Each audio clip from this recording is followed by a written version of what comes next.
Hey everyone, it's Selwen here, and today let's talk Shadowlands, about my hopes and dreams, and well, my nightmares as well. I was just sitting here waiting for that beautiful alpha tab to pop up, but why not talk in a general way about my thoughts of Shadowlands? So this is not going to be a fully edited video, I'm just gonna be flying around and talking, alright? So you can minimize, go about your business if you so wish, and keep it in the background. Now, I do want to start with the negative. So basically what worries me towards Shadowlands, what I think is bad, essentially. And that is Blizzard's philosophies. Now, I do got to say that Blizzard has improved massively in terms of listening to feedback, right? I mean, Shadowlands, it's proof of exactly that. It's amazing that they are seemingly listening to us after quite a while, right? And that's fantastic. And it does feel like a completely different company at times. I mean, it's awesome. I love it. And keep going like that. But there is a problem that is embedded still at Blizzard. And that is their spreadsheet type of philosophy, of a mentality of sorts towards the game. Basically, the most recent example I can give to explain my point that I'm trying to make here is the corruption shop that we had recently in BFI. Now, obviously, it is BFI, it's not Shadowlands, but it is still the same company, so basically, the corruption shop was something that, yes, it was added due to feedback. Like many of the shops that we had in BFI, the Azrite vendor, the vendors and the boxes for island expeditions, and the list goes on. Now, obviously, they should have been added since the beginning. That would have made the game much better. But anyway, that's another discussion. The problem with it is that Blizzard added something that doesn't really comply with the way players play WoW, right? It complies with the viewpoint that Blizzard sees WoW in that spreadsheet kind of way, on a paper kind of way, on a numbers way. Now, they added that system because in their numbers, in their viewpoint, it makes sense. Why? Because it's more dynamic, right? It's more unpredictable. It makes players more quote-unquote engaged. And it's very similar to the argument that they made with Titan Forging. If you look at interviews and at BlizzCon questions and stuff like that, Titan Forging was always something that they said was in the game because it made it more, not exactly unpredictable, but it made players more engaged with the game, as in they would constantly chase after that carrot, after the gear. It incentivized players to constantly get rewards because obviously you could always get an item that Titan forged, so technically you could always get a reward no matter the type of content that you did. And obviously there was the other argument, the other objective with this system that allowed players that only rated normals and heroics and so on to get rewards past that barrier that they were in. Now obviously that was something that brought a lot of cons, such as players not really caring about gear, such as adding big old clutter of gear overall in the game, removing the said best lists, right? And in general, again, people simply stopped caring about gear. And we said that to Blizzard for many years, and they finally listened, right? They finally listened. Now, they are very similar, and there's other cases for other systems in the game that do follow that narrative, that do follow that philosophy. And again, in theory, it makes sense. Like, I don't blame them for it, because yes, in theory, it does make sense. In theory, it is exciting to get gear, to get Titan Forges, right? It is exciting, but is it rewarding, right? Does it feel good as getting your best from your best list or something like that? No, and that is the problem that Blizzard has. They follow numbers, but they don't follow the player's feelings, the player's perception towards the game, and what makes it feel good to play it, what makes it rewarding. In some cases, obviously. They obviously have made very good things. and are making very good things again. So that's one thing that worries me, because that philosophy proved recently that still exists over at Blizzard. Now, obviously, you can look at the corruption shop and say that it's all a greedy corporation type of decision because the cycle takes a full month to do, right? And you can argue that it's only there so people pay a sub. I can see that point, and maybe it's true. Torments, for an example, for Torghast is yet another great example. A system, a feature, a system mechanic that was added to Torghast that didn't need it to be added. Now, why was it added? Because their numbers said so. Because players like to optimize the way they play the game. Certain players, a very tiny percentage of the players at that. And they would wait for cooldowns and stuff to do the toughest pulls in Torghast. So they decided to add this soft timer. Now, when you look at the bigger picture of the player base, right? This system is harming more than it's doing good for the game and for, again, the player base. Because this is obviously something that will only affect, it only targets a tiny percentage of the player base, but will affect everyone. Now, again, this was a mechanic due to their numbers, due to their philosophy surrounding those spreadsheets. And that is what worries me again for Shadowlands, because if that continues, there might be certain features, certain content that might be flawed in Shadowlands because of that philosophy. Now, you can still see that in certain other cases in Shadowlands, like the GCD, like not getting Master Looter still. But they are changing, obviously. We're not getting Titan Forging, we're getting tier sets eventually, we're getting gear that is gear, and we're getting Torghast itself, which is amazing, seemingly. I haven't played it. So obviously all of this is on an outside perspective because I don't have alpha. I just want to talk about Shadowlands, give my thoughts. Covenants. Covenants is something that was made with good intentions. And I love Covenants. I haven't played them. I haven't played with them. But I love the idea surrounding Covenants. They all look awesome. I mean, they all do. They look awesome.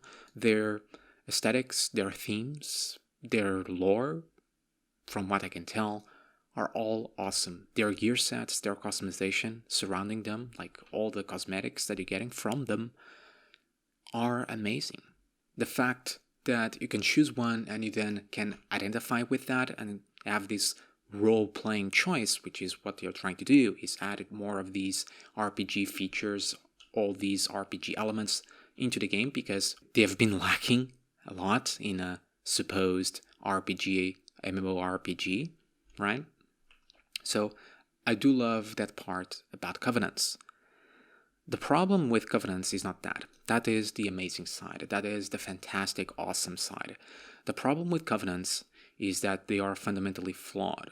And the reason why they are fundamentally flawed is because they have powers attached to them. And you should never, ever have these choices, these important choices that have all these powers tied behind player choice. Okay? Because the majority of the player base are going to be pigeonholed into the Covenant that provides them the best numbers in terms of DPS, healing, tanking, whatever. Now, we don't have the full picture, and that's fair enough. And I haven't even played Covenants, so I'm just giving my opinion on an outside perspective. Hopefully I'll get Alpha soon. But history in WoW and history in video games in general tells us that players in RPGs want to have their characters perform the best. I did guides for a few years, and I intend to do them again. And in my guides, I got a vast different amount of players, from casuals to hardcore to everything. Now, obviously, my guides were targeted to casual players, to players that just want to learn how to play a specific spec and stuff like that, and they want to improve. But no matter the type of player that I got, no matter the type of viewer that I got on my videos, they always wanted one thing. They always wanted to know one thing. What is best? What is the best talent? What is the best stat? What is the best trait? What is the best essence? Okay? They didn't care what is the most fun essence or what is the most fun talent, even though all of that is subjective. They wanted to know what is the best one. And that's what's going to happen with covenants, sadly. Now, I'm not giving 100%, maybe I'm wrong, because again, there's going to be the conduits, there's going to be the soulbinds. That's fair enough. But again, history tells us that it is impossible to balance. And there's more issues with that. There's obviously the issues with not only you are being pigeonholed into a specific covenant, because again, there might be a minor difference between certain covenants, but players do not care. There's certain talents that I say in my videos that, okay, this talent is pretty good for a single target, okay, it's technically the best one, but this other one has a very minor difference in DPS, maybe a 2% difference. Players are still gonna pick the one that is 2% better, okay? And you can ever balance something 100% right. It's impossible. Or those powers would be boring as shit, and they are not, for the most part. So, then comes the problem with... the problem with covenants is that the more you think about them, the deeper you think about them, about the powers they are providing, you kind of go in the rabbit hole because you get so many different things with them. So you have the signature abilities, so the abilities that you get on a covenant baseline for everybody, and you get the covenant abilities, and obviously then you get the conduits and the soulbinds, which we don't have a lot of information yet. So then you have things like teleports for the Venthyr, or a shield for Maldraxxus, or a run speed for the Ardenweald one, the Night Fae, right? So you have to take that in account with a covenant ability, right? Now, obviously numbers, the theory crafters, when you look on YouTube or you simply type on Google, you're going to get the right answer of what you should pick. But you also have to take those decisions in mind. So then you come into a problem of what type of content do you do. Now, if you do raids and dungeons, if you do PvP, whatever, you might go for a covenant ability that is really good for raiding. It's really good for, say, single target fights because it deals a lot of single target damage, but gonna suck in dungeons. Now, obviously, Blizzard has set an example that maybe the conduits will improve your multi-target damage. Yes, but will it be balanced 100% right? No. I'm willing to give them the benefit of the doubt. Obviously, they are doing amazing things for Shadowlands, but let's be honest, right? And then, what if you play a hybrid class? What if you want to play a tank and a healer? Now, you can change your covenants. They have said that it's going to be very difficult, so obviously that's not going to be very viable to change every week or every other day when you want to play a tank for a dungeon. So again, it's just problems on top of problems that the Covenants create if you're trying to optimize your character. Now, if you don't want or you do not care about optimizing your character and you're just going for what you think is the coolest, for an example, I want to main either a warrior or a death knight for now. My decision might still change in the coming months. Right? But if I play my DK, obviously I would love to join Maldraxxus because obviously they would look perfect. Like it's a perfect combo. I mean, come on. And they look awesome. I love their aesthetics. Or even the Venthyr. The Venthyr would also be very cool if you play a Death Knight. Now, if I go just by that, by cosmetics, by what I think is the coolest, lore-wise, theme-wise, that's fantastic. And if you can do that, well, I freaking envy you, because I wish I could make that choice. But obviously I cannot make that choice. I want my character to perform the best it can be. So I'm going to go for the Covenant that is best. Now, I know for not a fact, but almost a fact, that Maldraxxus might not be the best Covenant if you play a DPS DK. Why? Because the ability that you get is a death grip that you constantly do, which is really cool, like the limb that pulls in targets. That's awesome. Doesn't do a lot of damage, seemingly. Not only that, it seems that it's an ability perfect for Mythic Plus, that is perfect for targets, but not really for raiding. It seems really cool for tanks, but for DPSers, If I play Frost, for an example, I probably want the Ventir. That shit gives me runic power. And I want runic power for my breaths. So obviously I'm not going to go Malthraxis, even though I love the theme of Malthraxis. See what's the problem here? That's the problem. Because you love a Covenant. You love role-playing, quote-unquote, sort of, that Covenant and being part of that Covenant. But you cannot go to that Covenant because the Covenant ability isn't that great for you, or for your spec, for your class, for the content that you do. And that's the problem of adding these powers behind player choice. And that's what I mean by the Covenants being fundamentally flawed. And in the end, it's not going to be the end of the world. I think that if we have the system that is in place right now in the alpha, I think we're going to be pretty much in the same place that we were with the legendaries, right? The legendaries from Legion, where we might have a legendary which is really cool, like the effect that it does, the ability that it has or whatever. It's really cool, it's really fun, but numbers-wise, it sucks. So you use some other one which is really boring and gives you a passive, but it's really good because it gives you a lot of damage, right? So we might be in a similar-ish position. It's not the end of the world again, but obviously I would have preferred if I could go for a Covenant, which I really like thematically, and still have an ability that fits my playstyle, or have no ability at all, right? Have those abilities work some other way, right? But anyway, I think that Covenants, again, are really cool. I like the idea of Covenants. I like the idea of Blizzard adding these factions to the game. I think that's really cool, adding these RPG elements to the game. Just the abilities part, that sucks. And again, it kind of falls into that philosophy thing that I mentioned earlier, my main topic, my first topic, the flawed philosophy. Because in Blizzard's eyes, when they designed this, well, I can only guess, but on paper, in their spreadsheets again, it was cool to have these powers behind Covenants, to have these powers that players can choose to go to a Covenant, get this really cool ability, and then have pros and cons. Again, in theory, that sounds great. It works. Titan Forging also worked in theory. It also sounded amazing on theory. It also sounded amazing on paper. The same goes for the Corruption Shop. The same thing goes for the GCD. The same thing goes for the Master Looter, in some weird way, I guess. Right? And some other systems that I cannot really think of right now. But in reality, when you put it in the player's hands, and their mind starts going through it when you're playing the game, it doesn't feel good. And that's what sucks. Now, I don't want to be all negative Nancy, or whatever is the saying.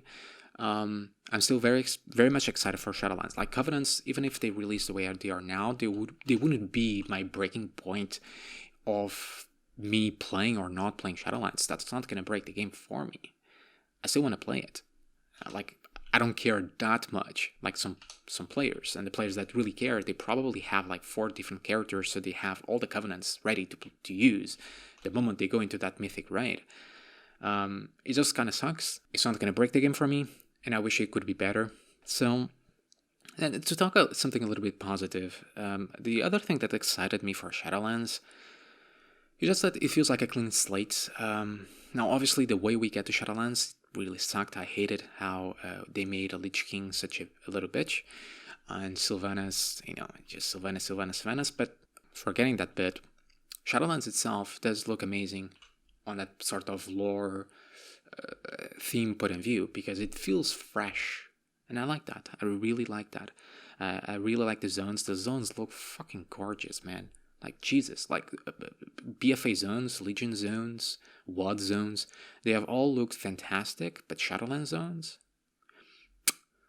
my, they look jaw-dropping, literally.